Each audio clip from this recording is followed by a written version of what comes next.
এমন কিছু কসরতে থাকা যেগুলো আমাদের সুস্থ রাখবে, আমাদেরকে সুস্থ রাখবে।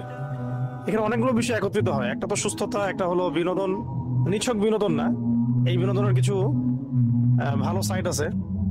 এখানে আমরা আমরা ব্রাদারহুডের ব্যাপার আছে, এবং আমরা যেহেতু সবকিছু ইসলামিকভাবে করার চেষ্টা করতেছি, তো এখানে দিনের মূল ভিত্তিগুলো নষ্ট হচ্ছে না। ঠিক আছে, তো সবকিছু মিলিয়ে এখানে আমরা শরীর চর্চা, সুস্থতা এবং শক্তি বৃদ্ধি করা, একসাথে থাকা, একে অপরের সহবত, একটা ব্রাদারহুড এবং দিনের দাওয়া, এই কয়েকটা বিষয়কে একসাথে রেখেই কিন্তু আমাদের ক্লাবটা করা হয়েছে আর কি। নিছক ভাবে করা হয়নি যে আমরা জাস্ট করলাম, খেললাম, 7 দিন চলে গেলাম, এমন না। আমাদের একটা পরিকল্পনা আছে আর কি। তো যেহেতু ক্রিকেটটা বেশি পপুলার, এই কারণে ক্রিকেট থেকে শুরু করা হয়েছে। ক্রিকেট দিয়ে আপনাদের অনেক উপকার হচ্ছে, দেখেন ঘাম ঝরতেছে, শ্বাসটা কিন্তু বড় হচ্ছে, স্ট্যামিনার বাড়তেছে, আপনারা এখন ভালো ঘুমাবেন, রুচি বাড়বে খাবার, সুস্থ থাকবেন এবং রোগ প্রতিরোধ ক্ষমতা বাড়বে। সুস্থ থাকলে আল্লাহর ইবাদত করতে পারবো বেশি। এখন অসুস্থ ব্যক্তি যেটা করতে পারবে না, সুস্থ ব্যক্তি তার চেয়ে অনেক গুণ বেশি করতে পারবে। একটা অসুস্থ নেতা জাতিকে পথ দেখাতে পারে না, সুস্থ সবল শক্তিশালী নেতা জাতিকে পথ দেখাতে পারে।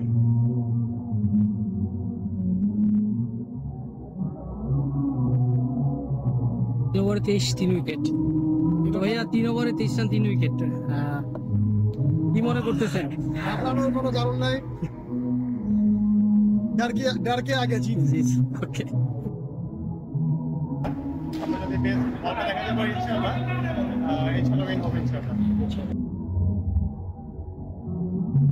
আদনান ভাই সবসময় হেরে যায়, তো ওই জন্য আজকে ভাইকে জিতে দিছে।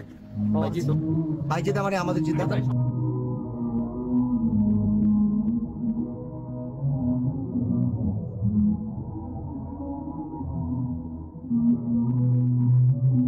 আমরা খেলাধুলার উদ্দেশ্য হচ্ছে আমাদের শরীর চর্চা, এখানে এর বাইরে আমাদের কোনো উদ্দেশ্য নাই আর কি। খেলাধুলার একটাই উদ্দেশ্য হচ্ছে শরীর চর্চা করা, শরীরের শক্তি বৃদ্ধি করা, স্ট্যামিনা বাড়ানো, আমাদের মানে জিসমের জাসাদের যে কুয়াত এটাকে বাড়ানো আর কি।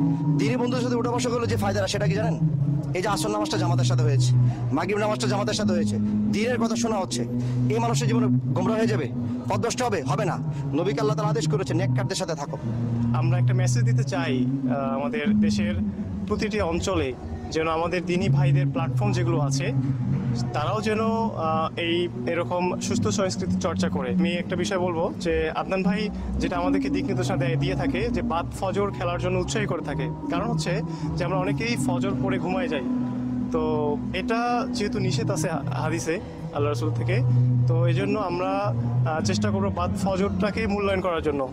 ফজরের নামাজ পড়ার পরে কোরআন জিকির আজকাল করতে করতে আমরা মাঠে আসবো।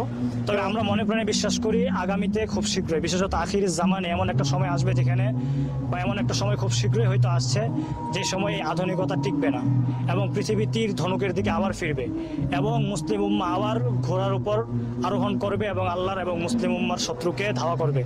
ইনশাআল্লাহ আমরা সেই প্রস্তুতি নিব এবং আপনাদের সবাইকে সেই প্রস্তুতের অংশীদার হিসেবে জুজ আপনারা হবেন। এমন কিছু কসরতে থাকা যেগুলো আমাদের সুস্থ রাখবে, আমাদেরকে সুস্থ রাখবে। এখানে অনেকগুলো বিষয় একত্রিত হয়। একটা তো সুস্থতা, একটা হলো বিনোদন, নিছক বিনোদন না, এই বিনোদনের কিছু ভালো সাইড আছে। এখানে আমরা আমরা ব্রাদারহুডের ব্যাপার আছে, এবং আমরা যেহেতু সবকিছু ইসলামিকভাবে করার চেষ্টা করতেছি, তো এখানে দিনের মূল ভিত্তিগুলো নষ্ট হচ্ছে না। ঠিক আছে, তো সবকিছু মিলিয়ে এখানে আমরা শরীর চর্চা, সুস্থতা এবং শক্তি বৃদ্ধি করা, একসাথে থাকা, একে অপরের সহবত, একটা ব্রাদারহুড এবং দিনের দাওয়া, এই কয়েকটা বিষয়কে একসাথে রেখেই কিন্তু আমাদের ক্লাবটা করা হয়।